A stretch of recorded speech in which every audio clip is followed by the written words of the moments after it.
बांग्लादेश और हांगकांग के बीच होने वाला एशिया कप 2025 का ये तीसरा टी20 मैच जो कि खेला जाएगा शेख जायद स्टेडियम अबू धाबी के उस मैदान पर जहां पर हांगकांग की टीम ऑलरेडी एक मैच खेल चुकी है अफगानिस्तान के खिलाफ और बुरी तरह से हार चुकी है। तो आज के इस मैच के अंदर जो हमारी 6 टीमें बनेंगी फ्री टू प्ले कॉन्टेस्ट के लिए, उसमें बांग्लादेश के जो प्लेयर्स होंगे वो कितनी कितनी टीमों में होंगे और इवन हांगकांग के जो प्लेयर्स होंगे जो कि अपनी कमजोरी दिखा भी चुके हैं बेसिकली, वो कितनी कितनी टीमों में आपके आने वाले हैं और किस तरीके से कॉम्बिनेशन बना करके आपकी वो 6 टीम बनेगी, वो सब कुछ फुल क्लैरिटी के साथ इस वीडियो के अंदर आपको पता चल जाएगी अगर आपने पूरा वीडियो शुरू से अंत तक देख लिया। लेकिन हम शुरू करेंगे फिलहाल यहां पर पिच रिपोर्ट से। जैसा मैंने आपको बताया कि शेख जायद स्टेडियम अबू धाबी के मैदान पर यह मैच खेला जाएगा। डेट होगा 11 सितंबर को रात को 8 बजे से भारत के समय के हिसाब से, लेकिन लोकल टाइम पर अबू धाबी के मैदान पर यह मैच होगा शाम को 6:30 बजे से, जहां पर जो अफगानिस्तान और हांगकांग का इसी मैदान पर जो पहला वाला मैच एशिया कप का खेला गया, वहां पर हमने देखी कुछ इस तरीके की पिच जो कि निश्चित तौर पर ग्रीन ग्रास की कवर भी वहां पर थी कुछ पैचेस के साथ, बाकी ग्रास कवरिंग तो थी ही ओवरऑल, जिसमें डेड ग्रास भी थी,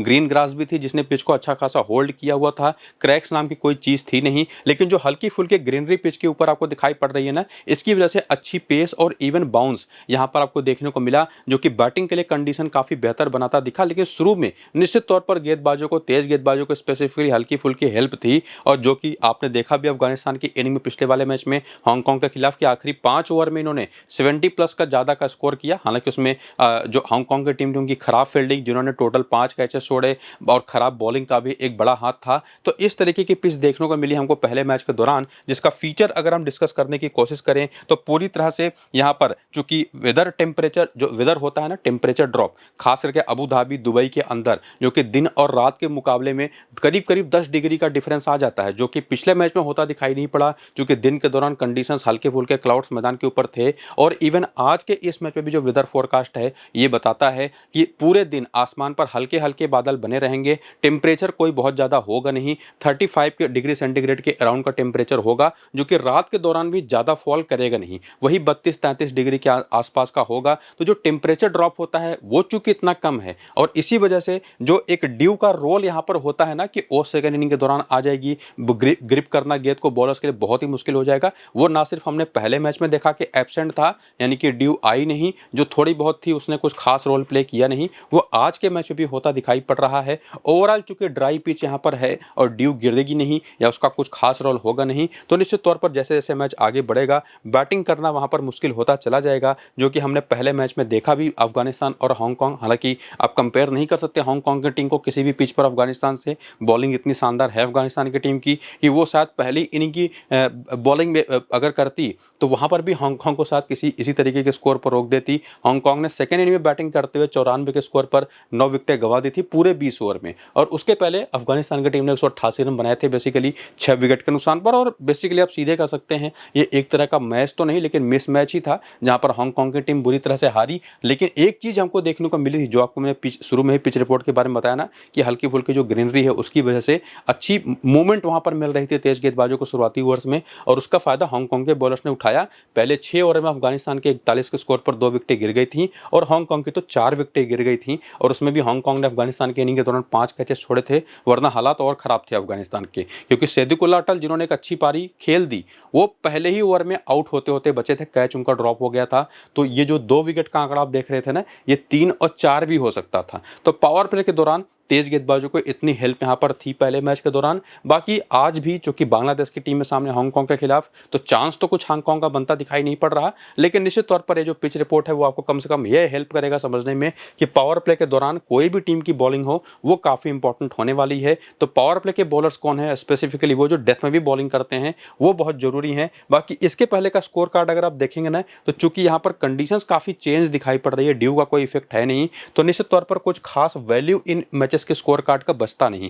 बैटिंग के लिए कंडीशंस अच्छी हैं, शुरुआत में तेज गेंदबाजों को हेल्प मिलेगी, पिच ड्राई है, ड्यू आएगी नहीं, तो सेकंड इनिंग में स्पिनर्स भी गेम में आ जाएंगे। सिंपली यही पिच रिपोर्ट इस वीडियो का रहेगा, इस मैच का रहेगा। बाकी ओवरऑल अगर आप देखें तो पिछले 7 मैचेस में से 5 बार बैटिंग सेकंड करने वाली टीम जीती है, तो मुझे तो लगता है कि आज किसी भी इनिंग की बैटिंग को बांग्लादेश की ही टीम जीतेगी। बाकी पेस और स्पिन के जो आंकड़े हैं वो भी आप देख सकते हैं, लेकिन देखने की जरूरत है नहीं, काफ़ी इनफ था वो जो एक मैच का स्कोर कार्ड आपको मैंने दिखाया और जो पिच का फीचर बताया। बाकी फाइनल जो अपडेट होगा वेदर को लेकर के टॉस के बाद, और जो पिच रिपोर्ट होगी कि सेम पिच है या कोई डिफरेंट पिच फ्रेश यूज की जा रही है इस मैच के लिए, वो आपको मैं टेलीग्राम और व्हाट्सएप पर बताऊंगा टॉस के बाद। और वही जो अपनी 6 टीम उसकी बेसिस पर बनेगी फाइनल, वो भी टेलीग्राम और व्हाट्सएप पर दूंगा, तो दोनों को जाकर के ज्वाइन करिए। लिंक आपको टेलीग्राम और व्हाट्सएप चैनल का इसी वीडियो के डिस्क्रिप्शन में और कमेंट बॉक्स में जो पिन किया हुआ कमेंट है वहां पर देखने को मिल जाएगा। तो जाइए लिंक्स को क्लिक करके सिंपली ज्वाइन हो जाइए। और फिलहाल देखिए बांग्लादेश की टीम का प्लेइंग 11 और बैटिंग ऑर्डर जो कि आपके सामने है, जिसमें ओवरऑल जो पावर प्ले में बॉल करेंगे, डेथ में जो बॉल करेंगे,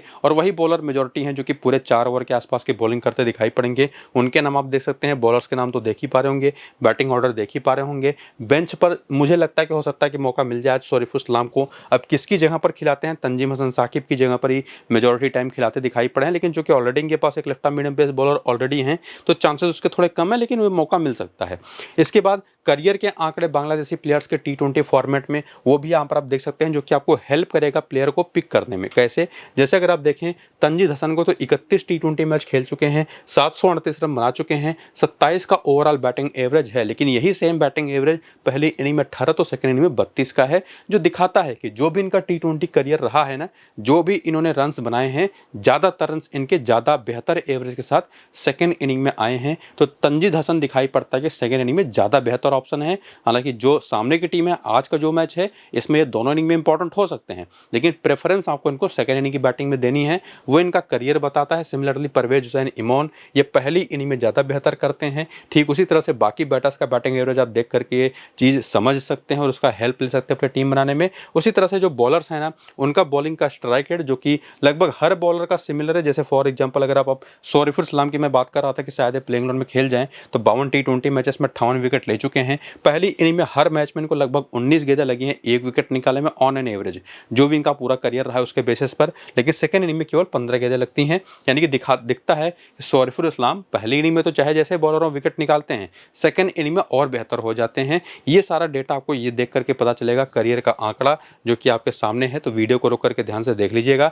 बाकी रिसेंट फॉर्म अगर आप देखें तो बांग्लादेश के जो प्लेयर्स हैं, अभी रिसेंटली अपने घर में काफ़ी सारे मैचेस इन्होंने खेले, तो ओवरऑल इनका जो फॉर्म रहा है उसमें तंजीद हसन की बात कर लें तो देख सकते हैं यहाँ पर आप 54 नाबाद, 29, 0, 1, 73 नाबाद। तो ओवरऑल लास्ट के जो 5 मैचेस उसमें 3 अच्छी पारियां हैं, तो आप कह सकते हैं कि ठीक ठाक फॉर्म में हैं। लेकिन ये भी चीज़ आपको मैं बता चुका हूँ कि इनको प्रेफरेंस आपको सेकेंड इनिंग की बैटिंग में और परवेज हुसैन इमोन को पहली इनिंग की बैटिंग में देनी है।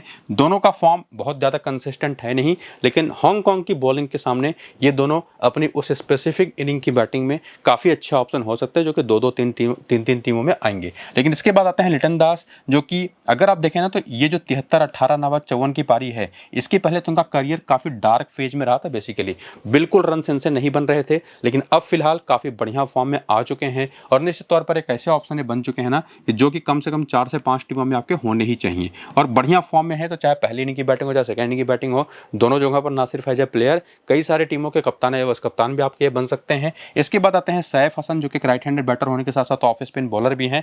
हालांकि अगर आप देखें ना तो कब ये बॉलिंग करेंगे कब नहीं करेंगे, इसके बारे में आप बहुत ज़्यादा अंदाजा नहीं लगा सकते। लेकिन अगर आप इनका फॉर्म देखें तो 12, 36 नाबाद 2 wicket, 15 run 2 wicket, 45 run 1 wicket, काफ़ी बेहतर रहा है, ना सिर्फ एज ए बैटर, और जब बॉलिंग मिलती है तो एज ए बॉलर भी विकेट निकाल करके देते हैं। तो ये बहुत ही अच्छे ट्रम्प ऑप्शन है ये, और ये ट्रम्प ऑप्शन है बेसिकली इनको मैं कहूँगा, जिनको एज ए प्लेयर अगर आप लेके जा रहे हैं 2 से 3 टीमों में लेकर के जाइए, कप्तान है उस कप्तान भी वहाँ पर आप इनको बना दीजिए, ये सीधा सीधा आप कर सकते हैं। लेकिन उसके बाद चूंकि तौहीद हृदय और जाकिर अली जो है ना, बैटिंग ऑर्डर बहुत नीचे है, बैटर्स बहुत अच्छे हैं ये कंपैरेटिवली, लेकिन जिस नंबर पर अब ये बैटिंग करने आ रहे हैं और ऊपर चूंकि हांगकांग की बॉलिंग है, तो शायद उतना ज़्यादा दिक्कत हो भी ना इनको रन बनाने में। हाँ, कोलैप्स अगर आप किसी 1-2 टीम को ऐसा बना करके बांध करके चल रहे हैं कि बांग्लादेश की टीम का बैटिंग कोलैप्स हो, और निश्चित तौर पर आप देख भी रहे हैं कि लिटन दास और सैफ हसन ही थोड़े कंसिस्टेंट हैं, तो उसमें तौहीद हृदय की तो कम से कम बैटिंग आएगी ही आएगी। तो उस कंडीशन में 1 या 2 टीमें आपकी ऐसी रहेंगी, तो निश्चित तौर पर वहाँ पर आप इन दोनों को जगह दीजिएगा। उसके बाद आती है इनकी मेन बॉलिंग अटैक, जिसमें मेहदी हसन है, तंजीम हसन साकिब है, तस्कीन अहमद है, नसूम अहमद है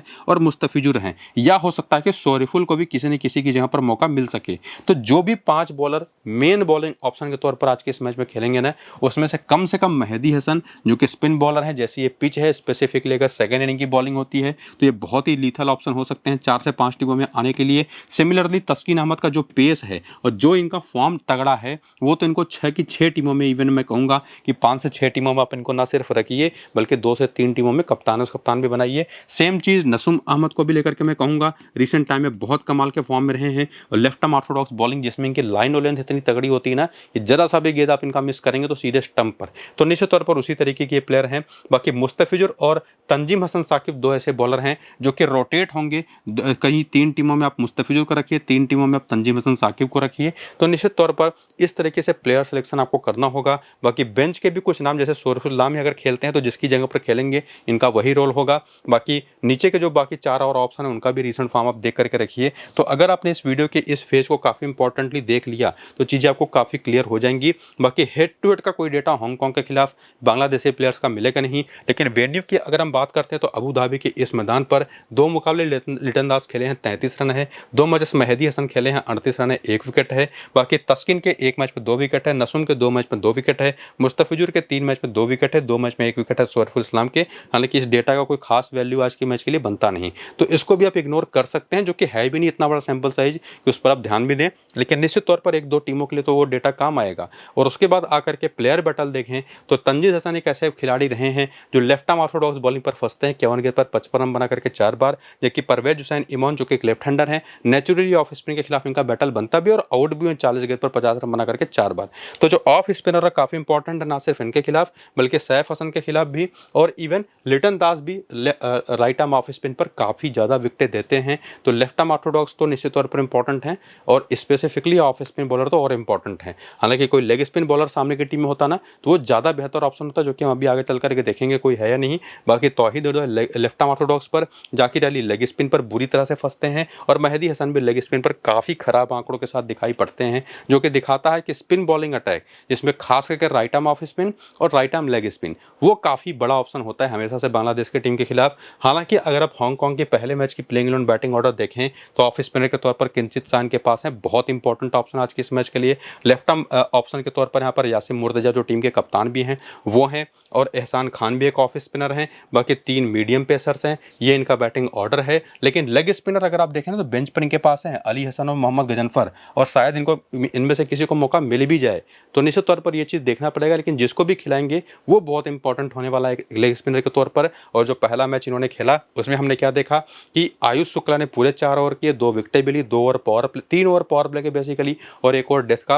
और इसके अलावा अतीक इकबाल ने 3 ओवर किया, 1 विकेट लिया। एहसान खान ने पूरे 4 ओवर करे, इसमें 1 पावर प्ले का, 1 मिडिल का, 2 ओवर डेथ का। वो इनको काफ़ी इंपॉर्टेंट बना देता है एक ऑफ स्पिनर के तौर पर, जो कि आप देख चुके हैं पीछे के ऑफ स्पिनर कितना इंपॉर्टेंट है बांग्लादेश के खिलाफ। एजाज खान ने 2 ओवर किए और बाकी यासिम मुर्तजा और किंचित शाह ने 3 ओवर किए, यासिम मुर्तजा ने 4 ओवर किए। वो भी किस किस ओवर में आकर के बॉलिंग करते दिखाई पड़े वो देख सकते हैं। बाकी हांगकांग के प्लेयर्स का भी पूरा वो करियर डेटा आपके सामने है, जैसे आपने बांग्लादेश की टीम का समझा था कि ओवरऑल डेटा देखिए, इनिंग की बेसिस पर भी चीज़ें देख लीजिए। वीडियो को रोक करके आप बेसिकली देख सकते हैं। हालांकि इसको मैं बहुत ज़्यादा इंपॉर्टेंस दूंगा नहीं बांग्लादेश के खिलाफ, लेकिन फिर भी अगर आप चाहें तो देख सकते हैं। बाकी जो पहला मैच रिसेंट फॉर्म अगर आप देखें, जो पहला मैच यहाँ पर खेला हांगकांग की टीम ने अफगानिस्तान की टीम के खिलाफ, उसमें जीशान अली के जो विकेट कीपर बैटर है, ओपनर बिल्कुल नहीं चले, 5 रन बना करके आउट हो गए। अंशुमन नथर का भी खाता नहीं खुला, लेकिन बाबर हयात ने एक अच्छी 39 रन की पारी खेली और टच में दिखाई पड़े थे। तो निश्चित तौर पर काफ़ी इंपॉर्टेंट ऑप्शन है। बाकी ना तो निजाकत खान चले, ना तो वहाँ पर 4 रन बनाने वाले कलहान कल्लू चले। बाकी यहाँ पर किंचित शाह ने निश्चित तौर पर अपनी इंपॉर्टेंस दिखाई, और आप ऑलरेडी देख चुके हैं पीछे कि बहुत ही अच्छे ऑफ स्पिन बॉलिंग ऑप्शन जो 3 ओवर करते दिखाई पड़े, 2 विकेट भी लेकर के गए, बल्ले से 6 रन बनाए। तो ये one of the most important playing option इस टीम की तरफ से हैं, जिसमें कोई एक ऐसी टीम आपकी होनी चाहिए जिसमें कप्तान भी हो। और इसके बाद आता है यासिम मुर्तजा। परफॉर्मेंस तो पहले मैच में नहीं आई, लेकिन इनकी भी वो यूटिलिटी है कि आप इनको मिस नहीं कर सकते, कम से कम 4 से 5 टीमों में लेके जाएंगे ही। और Ejaz Khan right arm medium fast bowler के तौर पर कुछ खास कर नहीं पाए। एहसान खान ने 1 विकेट लिया, अतीक इकबाल ने 1 विकेट लिया,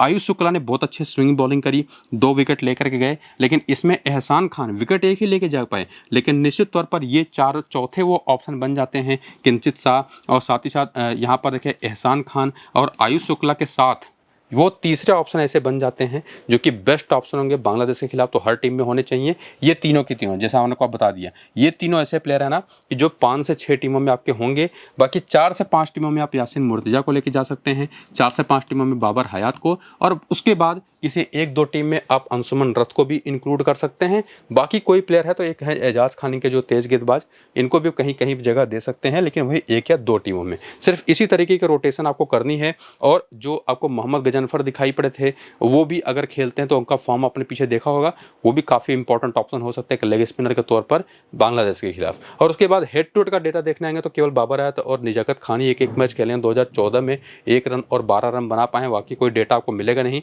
कुछ खास उसकी इंपॉर्टेंस भी नहीं है। बाकी वेन्यू पर अगर आप डेटा देखना चाहें तो वो देख सकते हैं, जो कि इस मैदान पर बाबर आयत के आंकड़े हमेशा से अच्छे रहे। 7 मैच 197 रन 32 का एवरेज, और पिछले मैच में बांग्लादेश के अफगानिस्तान के खिलाफ भी बढ़िया खेले। बाकी अगर आप देखेंगे तो यहाँ पर किंचित शाह के 7 मैच 148 रन 79 का हाईएस्ट स्कोर है, 5 विकेटें हैं। और इवन एजाज खान के 11 मैच में 9 विकेटें हैं, 7 में 6 विकेटें यहाँ पर है। यहाँ पर एहसान खान के, अतीक इकबाल और आयुष शुक्ला का तो पिछला वाला अफगानिस्तान के खिलाफ जो मैच हुआ था वो पहला ही मुकाबला था, तो उसका आंकड़ा भी आप देख सकते हैं। बाकी ओवरऑल आपको मैं चीज़ें समझा ही चुका हूँ कि कौन सा प्लेयर कितना इंपॉर्टेंट है। बाकी प्लेयर बैटल देखें तो बाएं हाथ की ऑर्थोडॉक्स बॉलिंग और उसके अलावा बाएं हाथ की तेज गेंदबाजी जो कि सामने की टीम में है भी, वो अंशुमन रथ को और जीशान अली को परेशान करती है। निजाकत खान भी लेफ्ट आर्म ऑर्थोडॉक्स पर फंसते हैं, बाबर आयत को ऑफ स्पिन दिक्कतें देती हैं, और सामने की टीम में तो बहुत ही बढ़िया लेफ्ट आर्म ऑर्थोडॉक्स बॉलर और इवन ऑफ स्पिनर भी है और बाएं हाथ के तेज गेंदबाज भी हैं। तो वो सारा जो आंकड़ा है प्लेयर बैटल का वो आप यहाँ पर देख सकते हैं। और उसके बाद ये तो कम से कम क्लियर है कि बांग्लादेश की ही टीम आज के इस मैच को जीतेगी। और कप्तान और कप्तान के दो सबसे कॉमन ऑप्शन आपको ये दोनों दिखाई पड़ेंगे, जिसमें तस्किन को तो आपको मैं कह भी चुका हूँ कि 5 से 6 टीमों में रखिए और कप्तान भी 3 से 4 टीमों में बनाइए। लेकिन उसके अलावा मेहदी हसन है, यासिम मुर्तजा है, तंजीद हसन है, जो कि डिफरेंशियल कैप्टनसी के ऑप्शन हो सकते हैं, जिसमें यासिम मुर्तजा के साथ साथ आप उनके जो किंचित शाह प्लेयर हैं उनको भी इंक्लूड कर सकते हैं, जो कैप्टन और वाइस कैप्टन डिफरेंशियल प्लेयर के तौर पर। बाकी जो भी पिच रिपोर्ट होगा, वेदर फोर अपडेट होगा टॉस के बाद, और उसके बेसिस पर जो मेरी फाइनल 6 टीमें बनेंगी वो आपको मैं टेलीग्राम और व्हाट्सएप पर देने वाला हूं, तो जाकर के दोनों को ज्वाइन कर लीजिए। लिंक आपको डिस्क्रिप्शन में और पिन कमेंट में मिल जाएगा। लेकिन इससे भी जरूरी कि वीडियो पूरा देख करके अपनी टीम खुद से बनाइए, चांसेस तभी आपके बेहतर बनेंगे। फिलहाल ये वीडियो यहीं पर करते हैं खत्म, चलते हैं, नमस्कार।